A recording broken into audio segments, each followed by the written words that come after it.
Hello,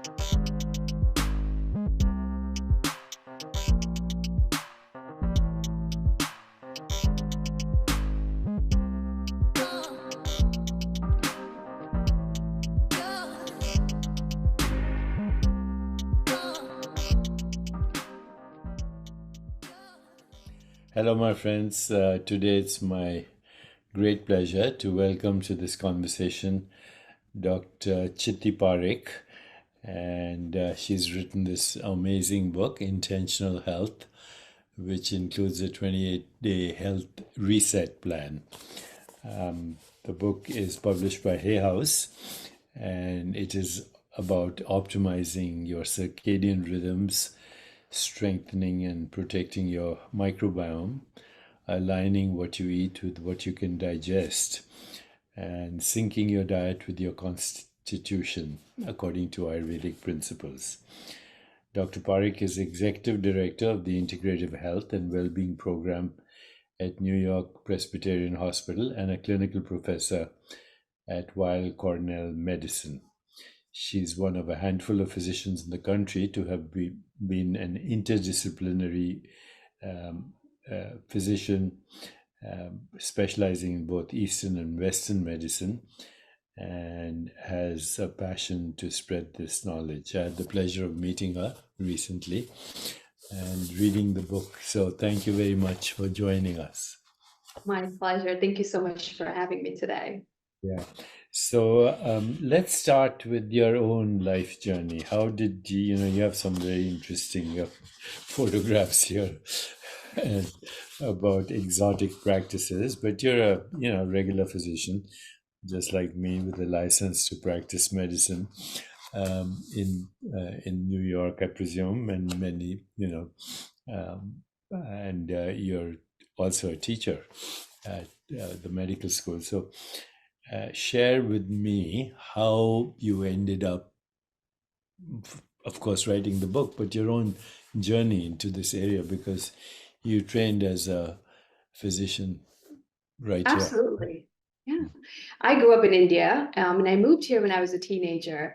So I had the fortune of understanding both cultures from very early on.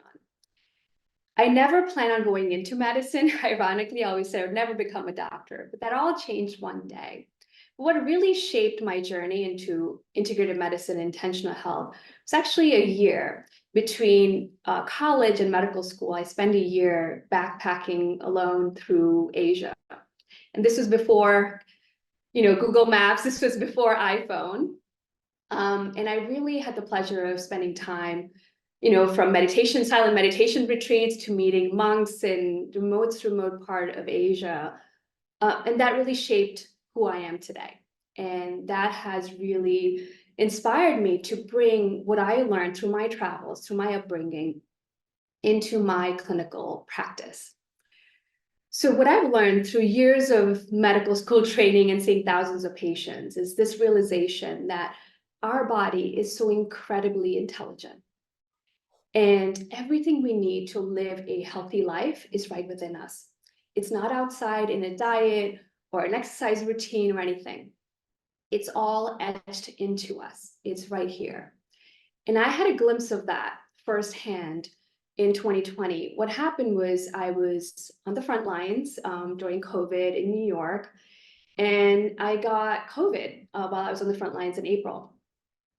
And I did not really have time to recover. I had to go right back, because the need was so dire. But I ended up developing really bad long COVID.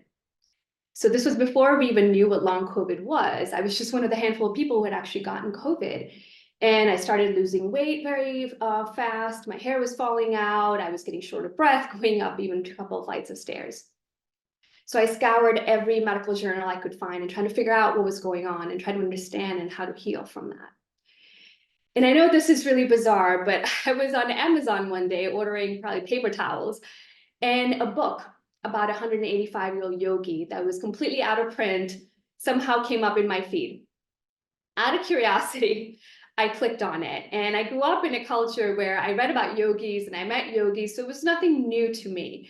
But it was interesting. It came up on my feed out of nowhere, and I clicked on it. I ordered the out of publication book, read it.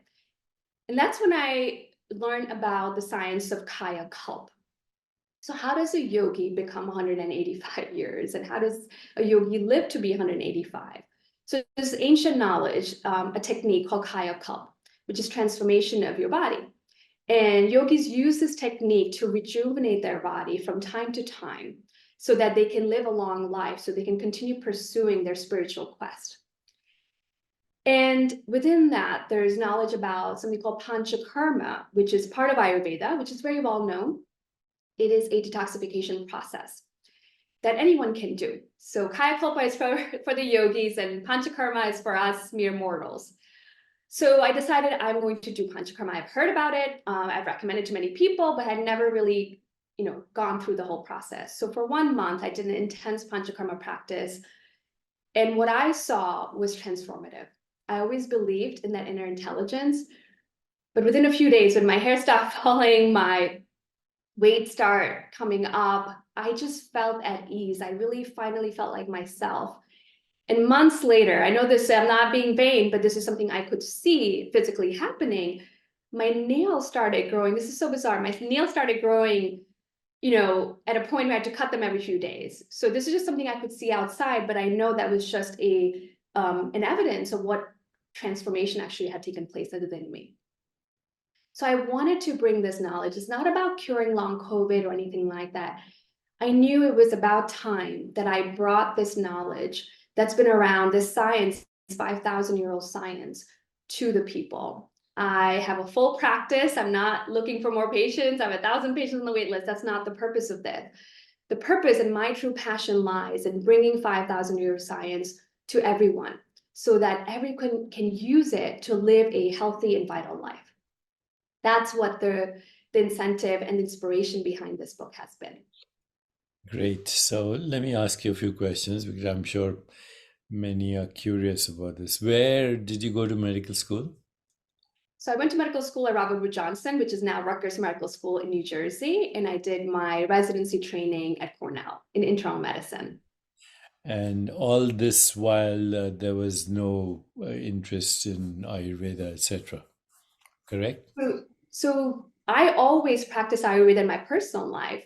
But what happened was after residency, I started practicing in the hospital. And I realized that what I was doing was practicing sick care, not healthcare.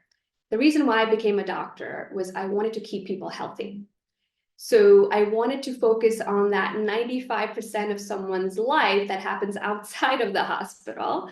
And I wanted to keep them out of the hospital as much as possible. So I was very fortunate to be able to be in an institution as York Presbyterian and Cornell, that they were open to the idea of actually bringing this type of integrative model of care to the patients. So I started the Integrative Medicine Center at Cornell New York Presbyterian almost 9 years ago now. And every year we see over 12,000 patients, and this center has doctors alongside acupuncturists, nutritionists, meditation instructors, yoga, Tai Chi instructors, all working together to really practice healthcare, not just sick care. Just as an aside, I opened an Ayurvedic center in Massachusetts in the 1970s with Panchakarma and all the elements. And then I did get interested in Kaya Kalpa, and of course I read all about it. I had very difficult time finding an authentic yogi who had practiced Kaya Kalpa in the way that it has been described, and I couldn't find any documentation of anyone living beyond say 122, at least on online searches and other places. Were you able to actually find someone at a very advanced age? I mean, recently, because of the interest in health span and epigenetics and all that, which we can talk about in a moment, there's a lot of interest in longevity and health span. And so I've been looking at people both personally, online, interviewing people. Recently interviewed a 103-year-old physician, actually, who still practices and is somewhere in the Midwest. and she knows a lot about parasympathetic stimulation, and also a lot about vagal innervation, and a lot about panchakarma. But I personally have not yet encountered anyone, either online or personally, that's gone beyond 120. Have you? I'm just out of curiosity. Not that I cannot verify this, but when I was in Myanmar, traveling, Mhm. it did go to a very remote monastery, and there were monks meditating there that people said were above 150, closer to 180. Again, there's no evidence, there's no proof, but they were talking about events that had happened a long, long time ago, as if they were living at that time. So when you go out there in these remote parts and when you meet people like that, it definitely piques your curiosity, but also makes you believe that there has to be something about this, because these are some of the harshest areas to live in, right? And people have survived in these areas, have meditated deep into Himalayas in extreme conditions for so long. So I think what we're seeing in research studies is glimpses of how people are able to activate their stem cells. That's basically what Kaya Kalpa is. It's a science of activating your stem cells so you can rejuvenate your body inside out. And we're trying to mimic that in the lab. So I strongly believe that there are yogic traditions and this knowledge is out there. It's just not in our reach just yet. But I hope we learn more about it and we approach it from both Western and Eastern medicine so we can understand the science behind how stem cell activation really works through these yogic techniques. So it's a fascinating world, though. Yeah, so I also, in the 70s, there was a physician called Dr. Alexander Leaf. He was the head of Mass General Department of Medicine, and he actually traveled to some of these places, including Ladakh, Afghanistan, etc. And he, in his book and in his writings, said a lot of people claimed advanced ages, but there was no way he could document them. And in fact, in these traditions, it was glamorous to look old or be old, because that was the cultural mindset. So when he asked people their ages, they usually exaggerated them, and there was no birth certificate anyway to document that. So, leaving that aside, there's also something, that scientists talk about called the Hayflick limit, as you know, that cells can only divide so many times according to the Hayflick limit. It's unlikely that anyone can live beyond 120, but now we do have documented cases of over 120. 122, I believe, is the most longest documented case so far. But this idea of stem cell simulation seems very intriguing and does make sense. We have friends here in New York that I should introduce you to. Somebody he used to be at Mount Sinai, but now he's with the new what Mount Sinai was absorbed into something else, right? And the well, Yeah, there are a few hospitals. Beth Israel became Mount Sinai. Yeah, and there's whatever. also But Northwell. Yeah. so Neil Thies is a friend of mine. He's a MD. He's a PhD, and in fact, he was one of the first people to find stem cells in circulation, also in the liver. And he also described a system in the body, which basically wasn't described before, to the fascial system, etc.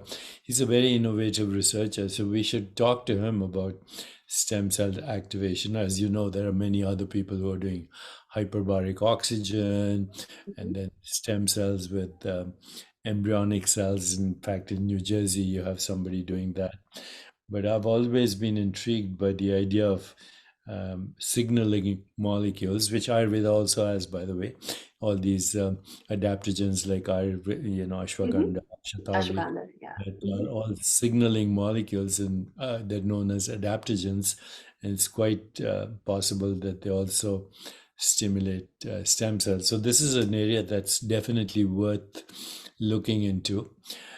What is very obvious, though, and that is something that I don't think most of the people who are listening to this conversation would be aware of, is that less than 5% of disease is due to what we call fully penetrant genes, which guarantee the disease, like BRCA gene, whatever, not only for cancer, but for everything. Right. And most of it, 95%, can be modulated through epigenetics. And according to epigenetics, any experience we have, emotional experience, relationships, social engagements, but also breathing techniques and detoxification and diets like that, yoga, particularly pranayama, and the different postures. If you go over the 35 different routines with the yoga asanas, you end up stimulating every branch of the vagus nerve, and maybe that is the basis of homeostasis, is vagal stimulation. And we live in these times where everybody's on sympathetic overdrive and inflammation. So it all makes sense. What you're saying all makes sense. And of course, there's a lot of anecdotal evidence that we can live longer, healthier, and except those 5% of cases which are fully penetrant genes. Even for that now, CRISPR is around the horizon, and you'll soon have gene editing. So given all that, it looks like chronic disease could be optional. It could be a choice that we can avoid almost totally, if not 95%, but with all the new technologies, maybe even 100%. So your book is a definite contribution in that area. And I just want to share with our audience the 7 ancient secrets you talk about, because the first one in chapter 2, you talk about circadian rhythm. Now, of course, in Ayurveda, they also talk about seasonal rhythms and gravitational rhythms and lunar rhythms. But I guess the circadian rhythm is, once you reset that, all the other rhythms are in a way entangled. So share with our audience what we can expect to find in this section, circadian rhythms. Absolutely. I think a lot of this 7 ancient secrets came about from not just reading all about, traditional Chinese medicine, Ayurveda, but also my personal experience with my thousands of patients. A lot of times I see people who are already following a relatively healthy diet, they're exercising, they're seemingly doing all the right things, yet they do not feel like they are like themselves, like they're balanced, right? So what's actually missing? What I realize is that fundamentals of health are fundamental. If they're in place, all the diet, exercise, all the efforts we're putting in, you'll get maximum results. The fundamentals are not there, then we're sort of swimming upstream. So the 7 ancient secrets, step by step, guide you in that direction, how to strengthen the fundamentals and actually understand how your body, how it's unique, how it's different than everyone else's, and learning more about it.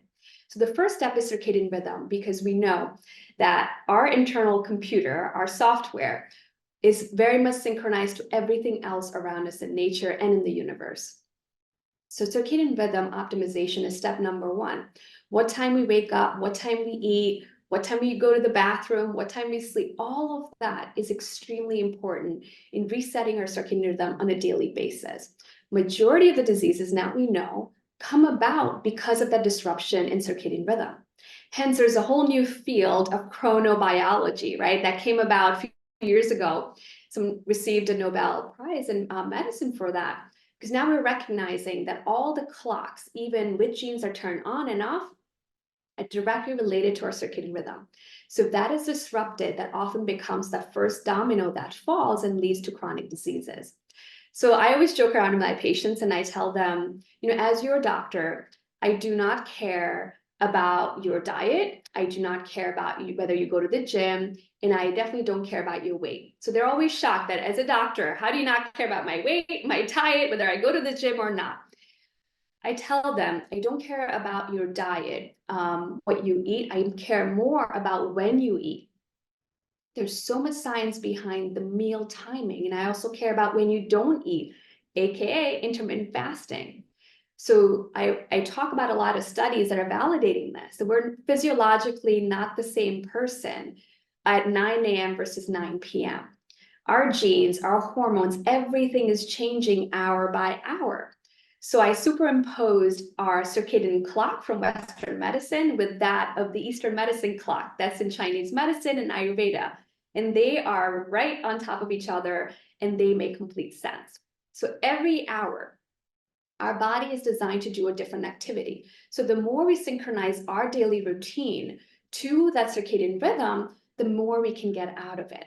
So that synchronization is step number one along that intentional health journey. So that's the reason why it's the first chapter. So that's why people are always fascinated when I say I don't care about these things, because the timing of things is far more important than just the activity itself. Daily and seasonal routines and the diet that changes with the daily seasonal routines, what time you exercise, what time you go to sleep, etc. Very important. Okay, let's move to the second secret here, the good bacteria. Yes, that's the whole other universe that we're talking about. Just like there's a universe outside, there's a whole universe within us. And science is validating the importance of gut microbiome. There's not a day that goes by that I don't hear about the gut microbiome or a new study coming out, right? And in Ayurveda, we know in Chinese medicine also, they say every disease starts in the gut. And the root cause of so many diseases is that imbalance in the gut, because our digestion is off balance. And that leads to an abnormal or dysbiosis or improper gut microbiome, where we shift the balance between good and bad bacteria. And we have the opportunity to fix our gut microbiome every single day, right? From our diet, from our exposures. So that's why I want to introduce the audience to the concept of gut microbiome, not just from the Western medicine approach, but also from Eastern medicine, that focuses more on how to nurture your gut microbiome by focusing on seasonal foods. But also, as we move into the next chapters, I talk about the digestive fire, right? So if you want to nurture a good, healthy gut microbiome, we have to first work on our digestion and understand how strong our digestion is and match our diet and lifestyle according to that digestion. So now I'm jumping ahead, but as we go into digestive fire, in Western medicines, we always talk about, there's this diet, there's keto, there's vegan, there's paleo. In Eastern medicine, there are no diets.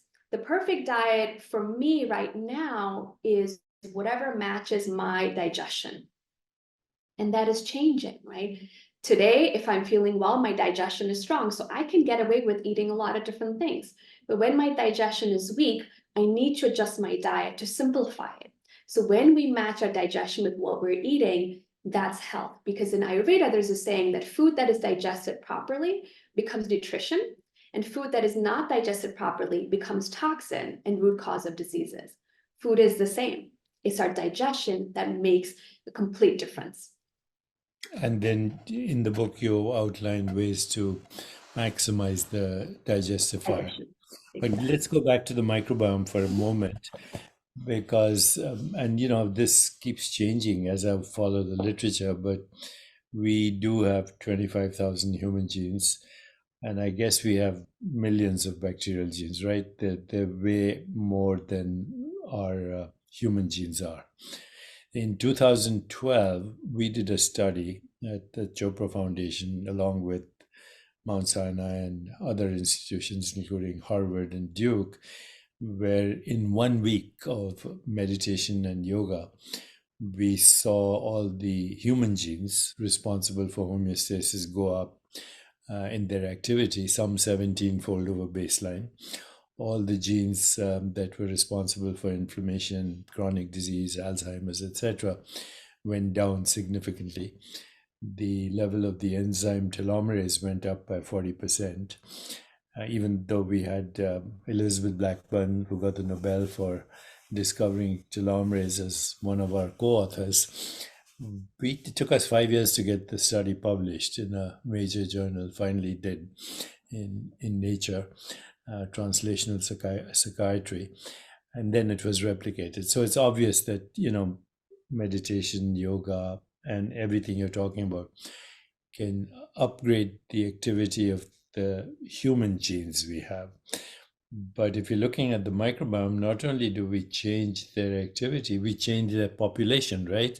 So in other words, we're changing the software of the body. If the body is the Right. printout of genes, Mhm. then theoretically you can change 95% of your genetic information, and the remaining 5% you can upgrade. What do you say about that? Do you agree? 100%. And then that's why I emphasize the importance of gut microbiome, because that is our opportunity to reset our internal software every single day.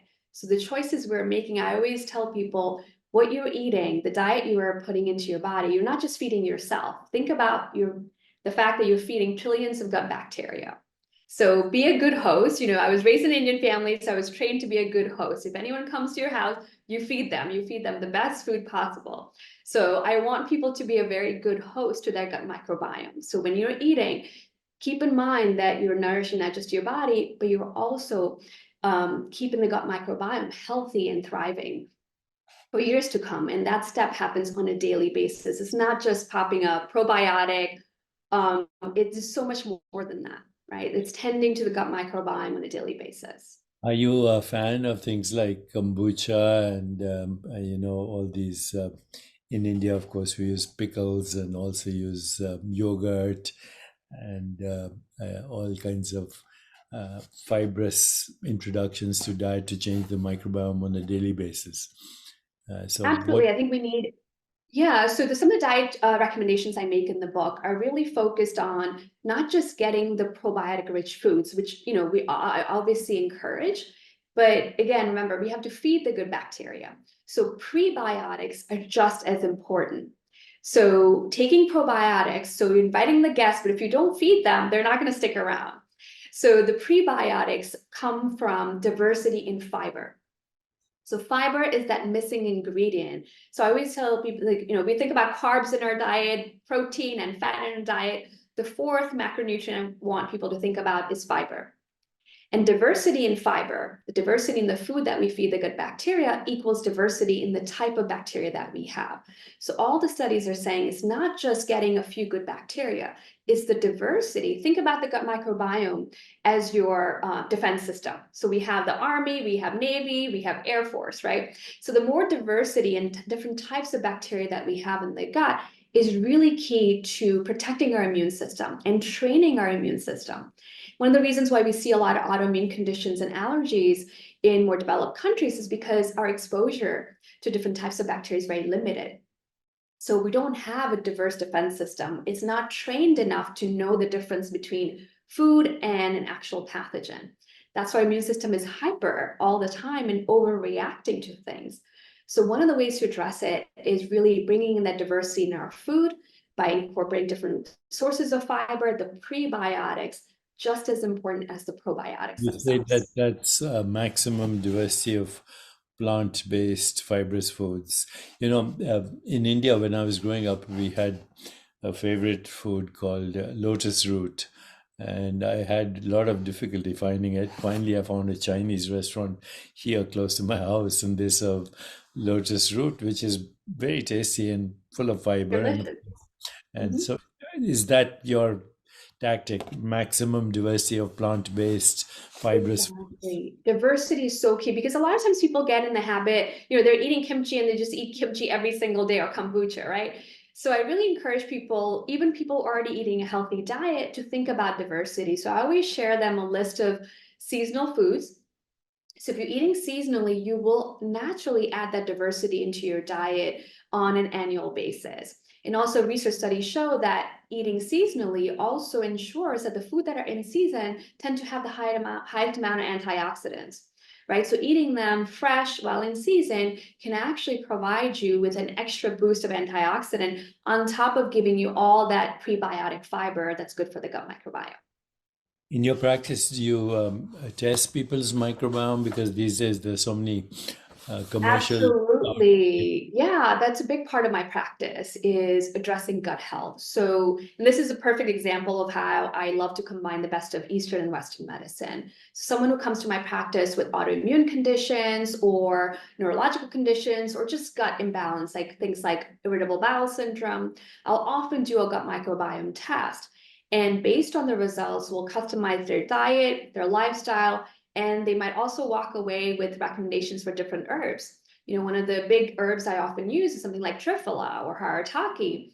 And there are studies that show that triphala actually helps, shift your gut microbiome because it increases production of often the postbiotics. Something called butyrate, I really check in people's gut microbiome. There's a lot of research on postbiotics, things like butyrate. There have been fascinating studies on that recently. So I really encourage people to actually look at your gut microbiome and adjust your diet, lifestyle, supplement herbs accordingly, rather than just taking everything that's out there that you can find at a health food store. And these tests are easily available these They're days. easily available. Yeah, and they're done at home. They're either 1 to 3 day stool tests. You do it at home and you ship it out to the lab. And these labs have been around for quite some time. They have excellent databases. They publish several research studies, so we know what normal looks like, what abnormal looks like. And I think the next few years, we're only learning more about this. And we're not so far from the day where you go to the doctor's office and instead of just your blood test, we'll also be taking your stool test. And hopefully, eventually, we'll be doing a swab, oral swab. And you can just put that on the slide and get an instant report of your oral microbiome. So in the book, I talk a lot about the oral microbiome. And in Ayurveda, there's a whole practice of, whether it's oil pulling or really, there's a lot of emphasis on oral health, because that's something I find a direct correlation between people with poor oral health often have more gut dysbiosis or imbalance in the gut bacteria. So I talk about a lot of Ayurvedic practices to emphasize on oral health on a regular basis so that we're not missing a big piece of gut microbiome, which is right here in our mouth. You talk about the root cause. So what is the root cause? So in the root cause chapter, I talk a little bit about Chinese medicine concept of our different constitutions. In Chinese medicine, root cause of diseases can be either internal or external. External tend to be related to the environment, right? So before we had air conditions and heaters, people had to be out in the elements and they were very susceptible to getting sick. Nowadays, we have air conditions and heaters, but we also have pollution. We have global warming. So now the external causes of diseases, the root causes of diseases tend to be more environmental.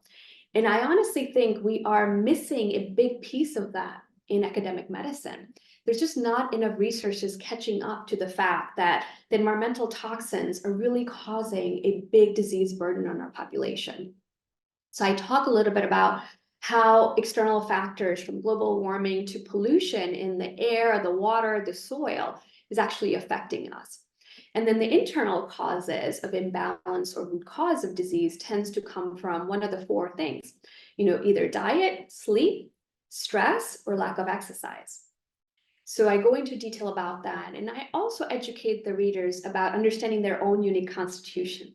So I introduce the concept of how a constitution can be hot, cold, damp, or dry. I know this is a very new way of thinking about your body, whether you tend to run hot, dry, damp. So I break it down and make it very easy for you to understand. There's also a little quiz that you can take to understand your unique constitution from the perspective of Chinese medicine. So I teach the readers how to understand your constitution and how to adjust your diet and lifestyle accordingly. So I am a cold and a dry constitution. In Ayurveda, it's Vata. In Chinese medicine, it's cold and dry. So in a season like today, in New York City, it's a cold winter day. So this is when the cold and dryness are really palpable outside. So I don't like this weather. I'm much happier in Florida or Hawaii, right? So I can't necessarily go to Hawaii right now, but I can mimic that by eating warm soups, broths and things like that that tend to warm me from inside out. So I talk a lot about how to adjust your diet and your lifestyle, how to cook your food, how to eat your food in a way that complements your unique constitution. So that's how we address the root causes of diseases, addressing those internal and external factors that bring about disease in general. Very similar, as you just said, to the Ayurvedic concept. So, Vata is a propensity to, say, degenerative disorders, Pitta to inflammatory disorders, kapha to retentive disorders, metabolic syndrome, etc. And I was thinking, actually, I was talking to Dabur, which is one of the biggest Ayurvedic product companies in India, about maybe even classifying these, both the Chinese and the Indian systems, with epigenetic measurements. I'm sure the genes activity would be different in these body types. 100%. And you know what's fascinating? In this chapter, when I talk about Chinese medicine and Ayurveda, about the hot and cold, it seems like an esoteric abstract concept, but there's actually a fascinating study that came out 3 years ago where researchers looked at the macro and micronutrient constitution of the food itself. So let's say if I pick a food, let's say I'm taking bananas, then I look at how much magnesium, potassium, protein, carbs, and they came up with different breakdown of the products, and they came up with a mathematical formula that you can plug in for any food what the vitamin or micronutrient constitution is, plug it in, and it will tell you whether the food is hot, cold, damp, or dry. And there was a perfect correlation between the two. So Or it's maybe fascinating. you could use AI to actually refine. Exactly. Just imagine now if you can use an AI model and you put in these foods and it will tell you if it's hot, cold, damp, or dry. And if you put in your constitution, then AI can come up with a diet for you for the season, right? And that's exactly where we're headed now. So I'm speaking with Dr. Chiti Parikh. The book is called Intentional Health: Detoxify, Nourish, and Rejuvenate Your Body into Balance. The remaining chapters include the anti-aging detox. We don't want to give away everything in the book. The mind-body connection, the breath of life, and then there's part 3, which talks about the 28-day reset and the 20-minute daily ritual. The book has lots of very useful endnotes and references. So I found it very useful. Chiti, congratulations on this book. thank you. And I hope people will pick it up and benefit from it. You're a busy doctor, so no point asking them to go make an appointment with you. But I think they can start off by reading the book and get more information. So I'm not going to read the rest of the chapter titles. I want people to pick up the book and benefit from it directly. Anything more you'd like to say? One last thing I'll say is that in the main message of the book is that health is about balance. It's not about perfection. So think about health as striking that balance between the yin and the yang, and it's not about pursuing a perfect picture of health. So use this book, use the knowledge that's been around for 5,000 years to bring your body back to balance anytime you need it. So thank you so much for having me. Thank you for joining me.